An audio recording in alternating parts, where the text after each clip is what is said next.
就在刚刚，有玩家吐槽小王为了马超年限销量，又把无双飞将皮肤手感给砍了，这次更是连声音也不放过，直言没以前那么清脆。而事情还要从玩家发现，自从小王预热马年限定皮肤开始玩马超的手感就不对劲，于是去训练营测试说起。前后铺垫，没有一件是那。可以听到声音确实没以前那么清脆。网友为了更好证明，特意又把游戏总音量减少至20%来测试。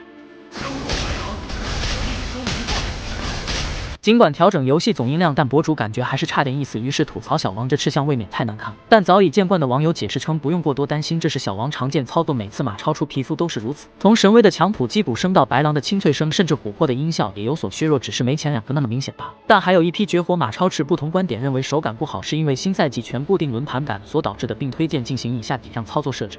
首先把移动轮盘调小，马超靠移动轮盘来控制球的方向，轮盘小一点可以更好掌控方向。然后是操作设置，自动攻击打开，优先攻击目标，绝对限量和距离最近都可以。最重要的，自动追击距离，选择近距离，固定移动摇杆，选择全固定，这个很重要。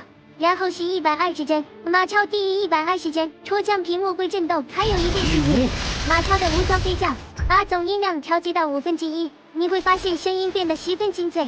不知道大家对此怎么看？